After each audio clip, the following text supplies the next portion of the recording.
Yeah. Have it.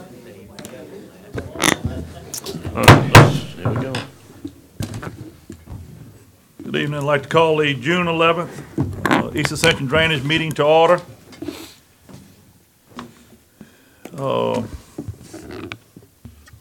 We have Miss Terry, Mr. Benny, and Mr. John that's out, I think between vacation and work, okay? With that, we'll move on. Mr. Dawson, would you please lead us in the invocation? Let us pray. Father, we again thank you for all the blessing you continue to bestow upon us, all the graces that you continue to provide to us. As we come today, we ask, oh God, for your wisdom to do the people's business, that you bless Ascension Parish and everyone that's in it. Father, we especially ask for you to bless and look upon the Chapman family, one of our own, Kenny Chapman, who recently lost his mother. We ask, oh God, that you minister to that family, God, and touch them during their time of bereavement. Again, Father, we thank you for the opportunity to serve your people. You said, we want to be great in your kingdom, let us be the servants of all. We thank you for the opportunity. In Jesus' name we pray. Amen. Amen. I pledge allegiance to the flag of the United States of America and to the republic for which it stands, one nation, under God, indivisible, with liberty and justice for all.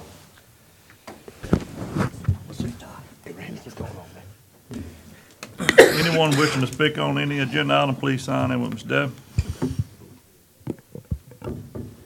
We'll move on to number 4, the acceptance of the minutes for the May 7th, as written. So moved, Mr. Chairman. By Mr. Lambert.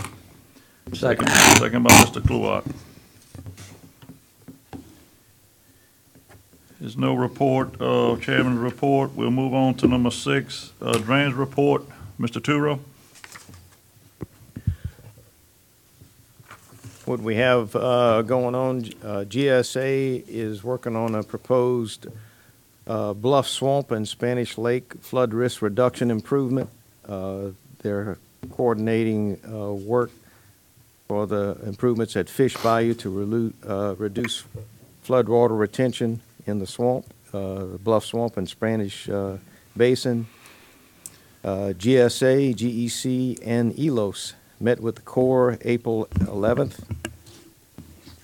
In that regard, GSA and ELOS are modifying their permit applications as per the Corps' comments. The East Ascension Gravity Drainage District is paying GEC to perform the required H&H study. GSA has also secured additional surveying needed along the Manchac Road and opposite of Bayou Manchac for the H&H study. ELOS is performing the jurisdictional determination at the Corps' request. ELOS also submitted a cultural resource study, and that has been done and submitted. A revised plan was submitted to the Corps on May 29th.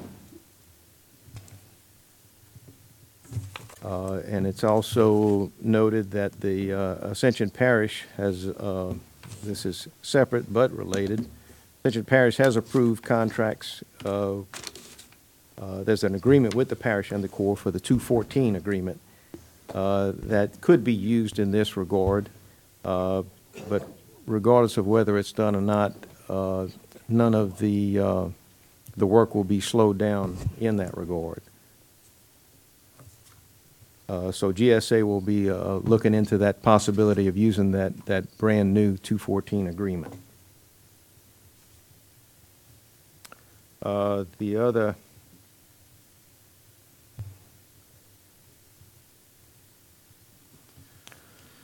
other project that we have just started is we've given a notice to proceed to H. Davis Cole to start the New River dredging project. So they've started their work. They've started surveying, that project to get it started. And that's it. All right, thank you, Joe. We'll start off with Mr. Bill Dawson. No questions. Mr. Turner. No question. Mr. Savage, I'm fine. No questions. Mr. Cluett. I'm good. Yes, I got one for you, Joy. When you said New River dredging, is that a dredging or is that a maintenance? We have the permits to dredge? Or is it a maintenance project like we do on most South canals? It's a dredging project. Okay. And where is it starting from and going to? It starts at the weir, Okay. and it goes all the way to Cornerview. So it's about a mile outside of the city of Gonzales. And is this part of the weir project, taking the weir out? It could be. It's not, it's not, I guess, defined in that way, but. But I'm just wondering why we dredging before we take the weir out. For drainage. Okay. What the goal is to have something, the weir being out, is probably going to happen as part of it because we want it to be part of the pumps, Okay. part of the pump system. So taking the weir out would accomplish that goal. Correct. The other goal is to have water, water that we can control with the pumps, but it'll be a little bit deeper. I forgot the exact number, but it's at least a foot and a half deeper, but it may, like I said, the plans haven't been finalized yet, but what is envisioned is maybe a deeper channel that's maybe not quite as wide, Okay. All but right. it's all for drainage. Okay. Appreciate it. All right, Mr. Savoy. Sure. To kind of go over the routine work orders. So road ditch cleanouts, we have Cherry Creek, about 30% complete. We have Newman Nickens Road, off-road ditch, about 90%. Highway 431, near Curve Mort, drainage project there is about 90% complete. Conway Street, drainage ditch going towards the pumping station from Wilford Street, that's about 90% complete. Penny DePlessis off-road drainage is about 80% complete. Pertrice Road, some routine maintenance on an off-road ditch there is about 40% complete. Oakline Acres is 80%. Akins Road work is 50%. Norwood Road ditch cleaning is 30%. Muddy Creek drainage project is about 20%. New River Canal shredding from Highway 73 to Highway 30 is about 20%. Cortez Avenue is in the subdivision of Villa Galvez. There's actually a bridge there that's been failed, so we have to change that out. We're going to put box culverts back in. They're just getting started on that. Ron Street off of Brittany Tower is 80% complete. Hemingway in Ascension Trace is 45% complete, and Hawthorne is 50% complete. And that's our routine work orders that are in progress right now. We also kind of give you a heads up, we have some jobs that, some RFPs that we're going to be advertised later this week for some routine ditch cleaning. Try to get some contracts in place to help us out with that. We're looking to kind of use that in coordination with the Move Ascension program, some cases, where we try to go do the drainage work ahead of the road work, some cases to try to, be proactive in doing the work ahead of time and the infrastructure get worked on prior to road construction improvements. So we're looking to do that, and we have culvert setting out for bid. That's been talked about a lot over the past year or two. So we do have an RFP out for that. Get contract help, free up our labor, get more jobs going with our in-house work, routine work orders. So those jobs are out. We have several other ones that are more complex jobs with a lot of culverts and infrastructure upgrades. We're having to bid those jobs out, so we have some a firm looking at that, developing the bid documents on the more complex jobs. There's a few of them on the books that we haven't done that recently, so we're only doing a couple right now to see how that turns out and get some advertised for work. So that's kind of a little what's going on right now. And also got a report earlier, Bayou Conway tree removal. That's actually in progress, progressing very well. I got word from John DeVille that they were able to get almost all of the trees from Boyce Tower Bridge going out towards Blind Rivers, where most of your big trees were down. They had 3 or 4 of them all the way across Conway, and I got word they got 2 or 3 of those out between yesterday and today. They should be wrapping that up later this week. And then from that point, the channel won't have any trees obstructing anything at that point. But if we get word or we get one notified in Conway that it's down, we have the contract in place that we can mobilize and then go get it as a maintenance from this point forward. So it was a big task at first, but now that we've got that achieved, we can now keep up with it. So that concludes my report. Thank you, Mr. Sowell. Mr. Bill? Well, first, thank you, Ron, for the Bayou Conway cleanup and getting started on that. But I don't know if President Matassa can give us an update on the roadside ditch. It's kind of maybe a surprise on that, but would you mind? The cleanup? Yeah, roadside ditch cleanup. We started it, and, I don't know how much they've done so far, but, it's working fairly smooth. We're using the van that the sheriff has right now, but we're buying one together, and we have a pickup that we have decked out and have a person. It's going smooth. I don't know what they picked up so far. I didn't get a report. Actually, do have a report on that, Kenny. Okay, so We should have a tonnage. So they started out on Alligator Bayou Road. They picked up 50 or 60 bags of debris there off a quick complaint when they first started. Bishop Woods, they went out that way. They picked up roughly 60 or 80 bags there. It was pretty, one area that had a lot of dump stuff there. They got that picked up. And then the sheriff actually had quite a few calls on Highway 22. So that's really where they're focusing at right now, towards the Livingston and Ascension line. Coming into Ascension, you had a lot of complaints that way. So they are working that continuously, but they can't go there every day. They have to kind of spread their schedule out for security reasons. So in between that, they're catching some local parish roads, and then they're focusing on those longer problem-prone areas, and they're planning to come up Weber City as well. They have a little bit of litter out that way towards Beco Road area and that area. But it's working out very well so far.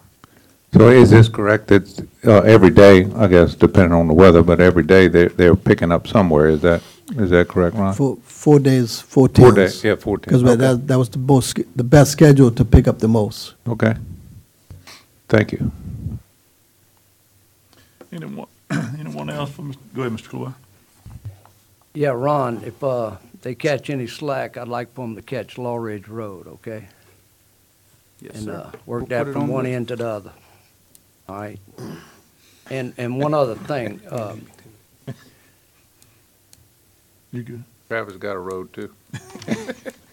I got a whole neighborhood. well, wait, do I still have the You floor? go ahead, What? man, go ahead. I can yield if I got to. I'll come back. Our Keep America Beautiful people, they ride in the parish, and they're supposed to put us on the worst ones as we go. Thank you, but I'd like the administration to look at that also. So once more, if you get an opportunity, pass down Law Ridge Road and pick up some stuff there. Appreciate it. Quick update from Ron and y'all. If I could, I would like to, I see GSA here, have them come up and give us a little update on where we stand on the progression on the Law Ridge levee extension.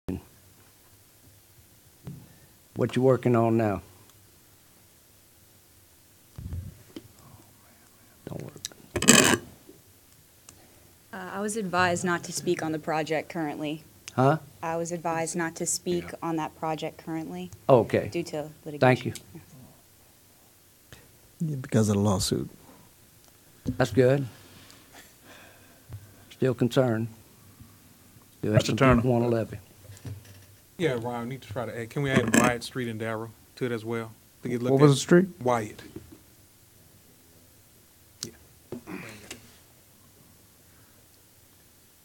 Yeah, one, Mr. Zidle. Yeah. Ron, my concern, and I'm already working with Mike Enlow on it, is Swamp Road. We talked extensively about this, and I think he's decided, after having some of the engineers come out there and do an inspection,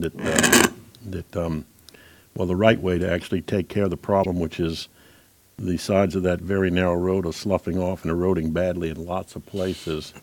would be to perform a safety fix, which would engender installing culverts, he told me, so that it would support the road bed that's deteriorated and sloughed off in the spots where that's occurring. Actually, the best fix, he said, would be about $20 million, which I know we can't afford. It would engender right-of-way acquisition and actual widening of the road. I've actually pulled some measurements on that road, and I can tell you this, there's lots of 16-foot, 17-foot width measurements, and, you know, we're embroiled right now in a controversy about that, and even a lawsuit with that 18-foot rule that's in the ULDC. And so my concern is, I've gotten 2 calls in the last 2 or 3 weeks. One for both individuals living off of Swamp, one from Mr. Scherer and one from Ms. Kleber. And they reported near head-on collisions. My inspection over the weekend of the entire length, and of course, as you know, Swamp goes east swamp, west swamp, north swamp, south swamp, and then there's even swamp without a direction on it. At Rayborn Village, where the railroad tracks is, it gets down to about, I'm not exaggerating, 15 to shy of 16 feet. You will notice when you look there, there's big white, 2 big capital letter R's for the railroad track, and a part of one of the R's is sloughed off, and the drop off into the ditch is horrendous. Someone's going to get hurt. So I would recommend working with Mike Anlow, with pavement management, and the drainage folks together, and be sure the safety fix is comprehensive enough and not just squeaky wheel applications to Mr. Scherer's and Ms. Kleber's problems. Drive the whole length of it. That road is in a horrible state of disrepair. And then the other one in my district, you've already mentioned it, so I thank you. You said it's 80% complete. That's Tiggy Duplessis, which I assume you include in that Duplessis as well, since they're... No, he had talked about Alligator. I thought you said Tiggy. I didn't hear Tiggy? That's too bad. I know it's on Move Ascension. He's shaking his head, so. No. Okay. Routine cleanouts. Might want to they take a do look together. there as well. But definitely Swamp Road, because I'm getting complaints about it right now. Thank you.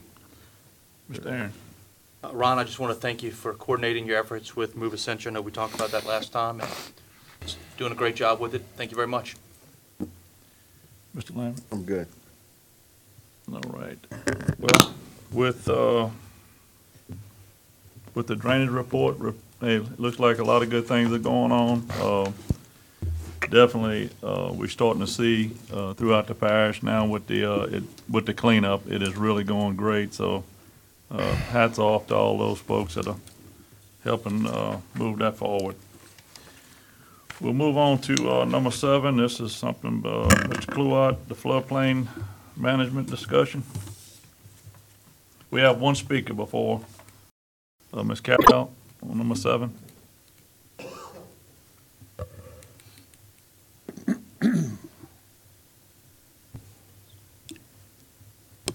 Good evening. Thank you, Chairman Lambert. Shortly after the Great Flood of 2016, my councilman, Bill Dawson, drove his truck into my driveway and stated that his #1 priority for the remainder of the term is going to be drainage issues. That was good news. But from my perspective, there's been more discussion about ABA and getting rid of the parish president than a discussion of drainage issues, so much for priorities.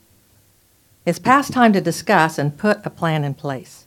The people were promised a study would be done in 6 months after the flood, and the council would act, but it's been almost 2 years. Has a study been completed to identify the areas of the parish that flooded in 2016 and how many inches of water were recorded in homes in these areas? That's the past. Going forward, has it been determined how many acres of land are in FEMA designated A, AE, AH, A1 through 30 in these areas? And how many homes could be built according to the existing zoning? In Appendix 5 of the drainage ordinance that you're looking at, and I looked at some of the changes there, there were 3 things I'd like you to consider that I didn't see there. One is consider less or lower density in designated floodplain areas than what's already allowed. For example, in medium-intensity residential where zoning is 3 homes per acre, maybe allow 1 home per acre. Number 2, consider a no-fill policy in the floodplain except for the footprint of the home. As I read through the ordinance, there's a lot of fill being placed in the floodplain, and I don't think it's really necessary. Homes can be constructed on piers. Number 3, page 13 at A, under design criteria, there is a 12.6 inches of rainfall in 24 hours. Is that really a high enough threshold for determining storm drainage design? I don't know if you've asked the engineer these questions. We all know it will happen again. It's not a matter of if, but when. And when it does, any new development, because that's what we're talking about now, developing in the floodplain. Any new development going forward should have specific policies and codes in place to minimize the damage to both current and future property owners. Thank you for your time. Thank you for listening. Mr. Cooley. Thank you, Mr. Chairman and fellow members. I wanted to try to get some kind of update on it. This floodplain management means a lot to me, okay, and a lot to the people that I represent. We know that what Ms. Goppelt said about the supposedly great flood of 16. But what we want to do is, we've been moving around on density. We've been moving around on the amount of fill. We've had ordinances that have been in place that are somewhat weak. We have enough loopholes in some of the ordinances we have that people can kind of move around and do pretty much what they want to do. And the most impacted people that is hurt is the single dwelling homeowners. All right, and you know, we all developed to where we you worry about your neighbors. Well, right now we got to have ordinances in place to protect our neighbors. So there's been a lot of work been done on this so far, and a lot of things have come forward in some small meetings. The last time we had met in a small meeting just to discuss what HMTB has got on the table, what I tried to do is explain that I would really like something that's equal and across the board. For the same rules that in the affected flood zone areas, the same rules pertain to the resident, the developer, and the business owner. Within those rules that we have now, we've got exceptions, and sometimes the exceptions get exploited. So we got a pretty good task in front of us for this committee and for the council to put some hard rules in place. And Jerome, if you want to come up to the microphone, I think we have you and Mr. William, and you know we've got a brief review of what we got. But I don't think it's ready to be presented. We've had a lot of questions that are not answered yet. But there's an internal struggle with us all the time when we represent people. Whether we would go with 3 foot, no fill in certain areas, density, that's always been the question. We can change some of our zoning to reflect density, but we can't totally stop people from building. So, you know, these areas are nice places to live. It may not be the safest place for a home or a dwelling, but they're good neighborhoods and good places to live, just like Ascension Parish as a whole. So that's the struggle that we as elected officials have in front of us, but we got to make here within the next coming months, we got to make some hard decisions. We got to look at this for the long term. And I think that the engineering firm that's working on it has presented some good things. There's been a lot of good talk in the administration, a lot of hard work on it. And if you want, I'm going to stop talking and let you talk for a minute, but I'm going to tell you, folks, I don't think we have something that's ready to come to this committee, but I think we got something that's pretty close, and we got to make a few decisions. That what we're going to present to people and how it's going to affect, no matter what we present, is going to affect somebody. In my district, for sure, I got people on both ends of the spectrum that it's going to hurt. And this same discussion about whether you fill the land up or you build on piers. Piers is about 40 different modes of construction, not just a pier, you know, so we got to look at things seriously. I think that we have the climate right now that we're facing with the catastrophic weather events, not going to go away. We're going to see some cycles where the stars align. We're working on some major drainage issues to try to protect the people that we already have built. Short of regulating, we talked about this over 6 years ago, that you can't regulate necessarily where somebody builds, but you can give them some rules that they got to go by, the way you can at least assure that their dwelling is protected, if not their family, that's built to where they're going to be all right in the flood. So, Yeah. Mr. Chair, I'm asked Jerome to take. Go ahead. Mr. Chairman, members of the committee, it was on May 30th, Thursday, May 31st, that we had 2 workshops. At that workshop, Melissa Kennedy with H&TB, who's here tonight to answer some questions, by the way, made 2 presentations. It was a noticed meeting. She recapped a previous presentation at the Drainage Committee, and then from there, we used that as an introduction to a question and answer period. And we had some very lively discussion at that meeting on fill, on detention ponds, on how we're going to implement this program, as you just mentioned, Councilman Cluot. And with that, we came out with some questions that needed to be answered. Today, she circulated a memo that had some answers to that questions. And if you would, I'd like to have her come up and kind of explain what that process was. Sure. If Thank that's you, okay sir. with you. Thank you.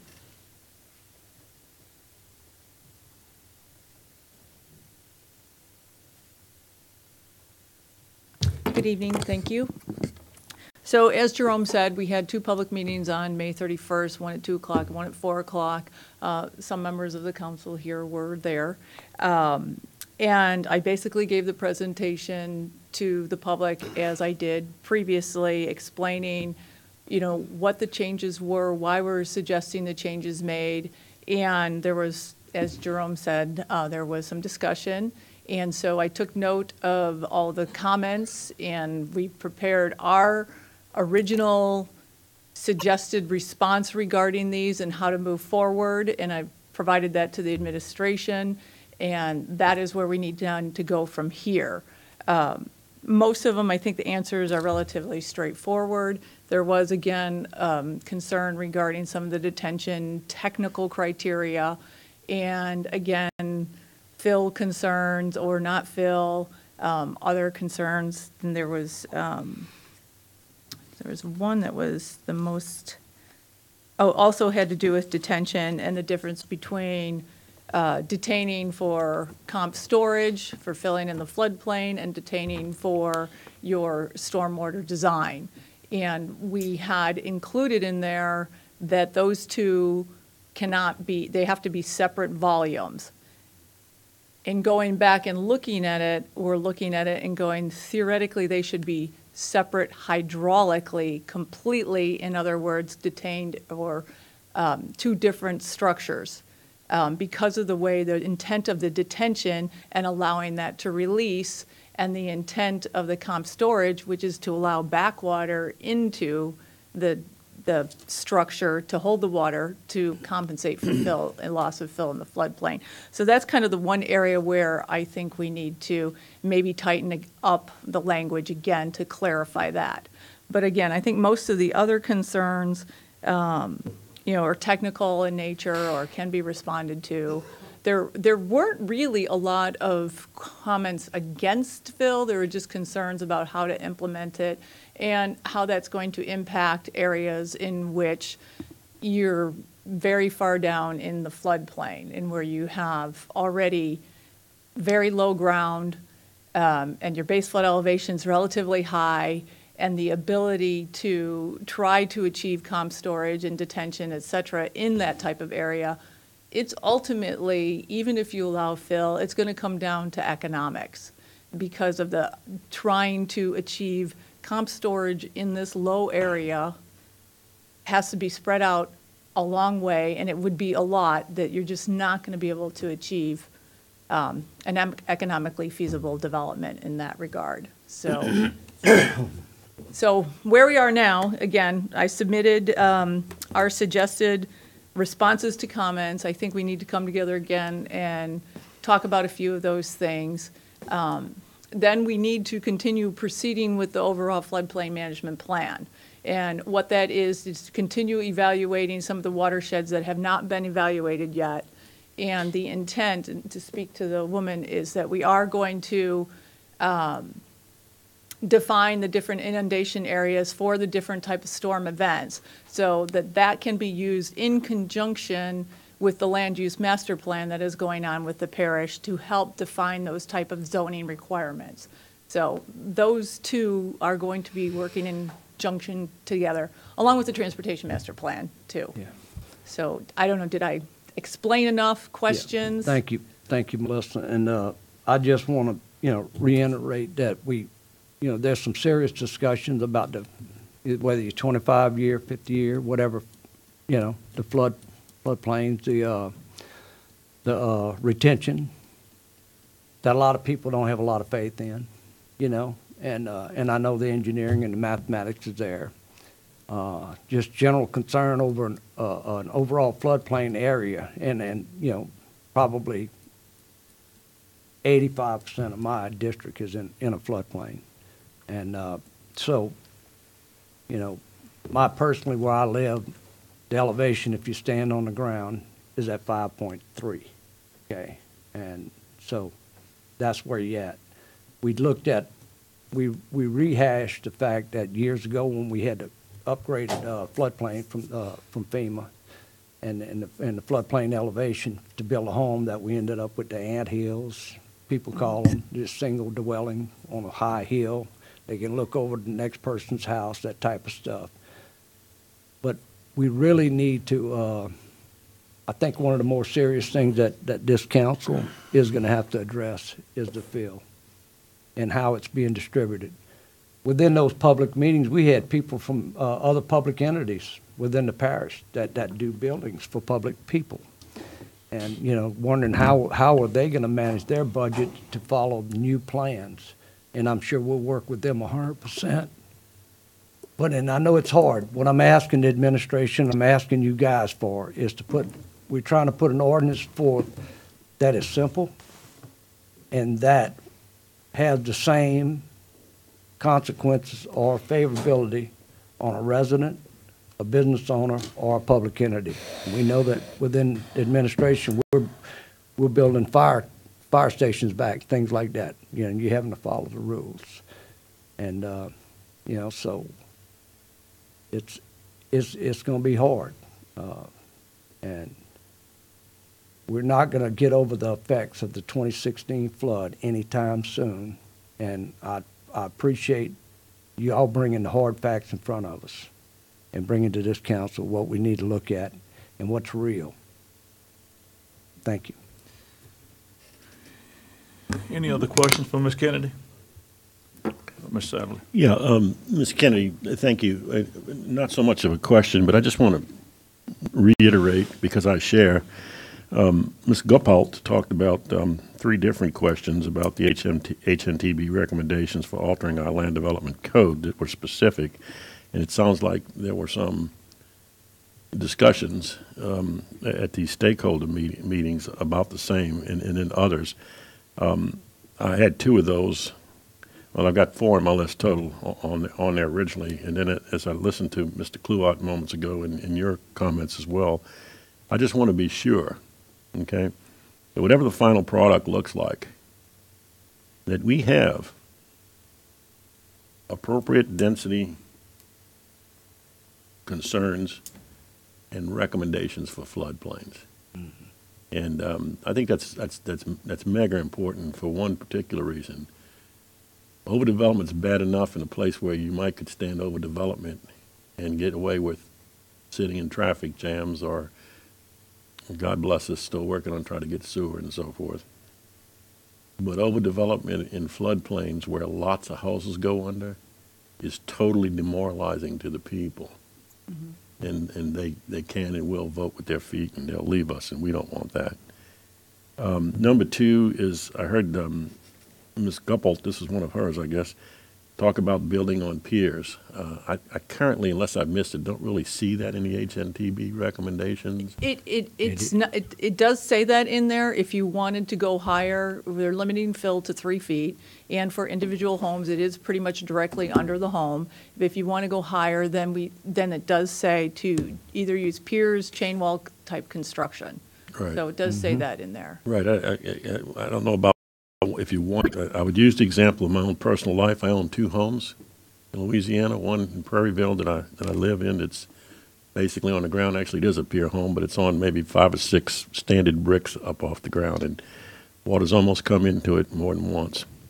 It's close to Bayou Manchac. It's not quite a waterfront property, but I could call it that when in the what we called a minute ago, the Great Flood of 2016. The home in Slidell, however, is 14-something feet up in the air by requirement. In fact, all the homes in the subdivision, North Shore Beach, are up there because you can't build otherwise. Even the older ones like mine were raised because of the, severe repetitive loss program. So I'm a fan. Rather than totally stopping development, a lot of people want to live close to water anyway. I have presented data myself on my own website on what I call the drainage. I don't know if you've seen this channel region where I looked at census data from 1990 to I believe it was 2010, a 20-year period. And I looked at the whole of the state of Louisiana, looked at Ascension Parish, and then looked at that drainage channel region, which is following on both sides of the banks of the Amite River as it traversed north to south and hit into Bayou Manchac and then went east and west over my district and Mr. Lawless district and so forth. Just looking at the parcels of land on each side of that bank and taking a look at that data, it showed, this is an amazing thing to me, the state grew in that 20-year period in that census, something like 6-7%. Ascension Parish was in the 30s, like 35, 37. But that drainage channel region grew a whopping almost 87%. So we all know people want to live by the water. And so when you live by the water, you get flooded. One alternative is put your house up BFE plus at least a foot. Certainly will help you out on the flood insurance.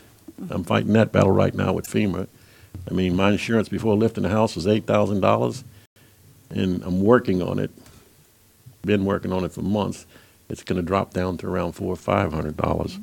Number 3, Mr. Claude's already covered it, and this is I don't want to whip this dead horse, but Phil obviously is going to be extremely important even elsewhere because of backflow and so forth.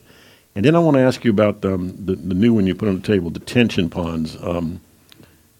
I've talked to a lot of officials in St. Tammany Parish as a result of my home there, and they talk and rave about the use of what they call regional detention ponds, which are sort of mega, not the kind that we're doing so much in Ascension Parish, but the kind that would serve not one, but multiple subdivisions.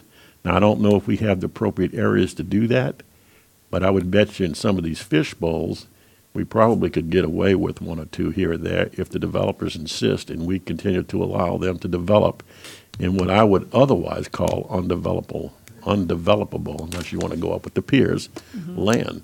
So I hope we look a little bit also into the use of regional detention ponds. I might add, I understand that's not only being effectively used in St. Tammany, I understand Houston's using it really well as well. And I thank you for listening. And just on that point, it is a good idea. In the ordinance right now, what we do have in there is there's a potential for a developer to create a much larger detention pond of which others could kind of like buy into when they do their development. That's allowed in the ordinance or the proposed changes now. Whether that's going to happen, I can't say. Let me, excuse me, you've done it twice now. I'm not so much of an opponent as to what we can allow people to do as much as to what we need to make them do so we don't all flood.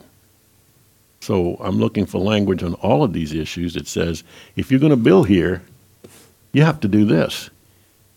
If not, maybe you shouldn't build there the way you want to build. Just maybe.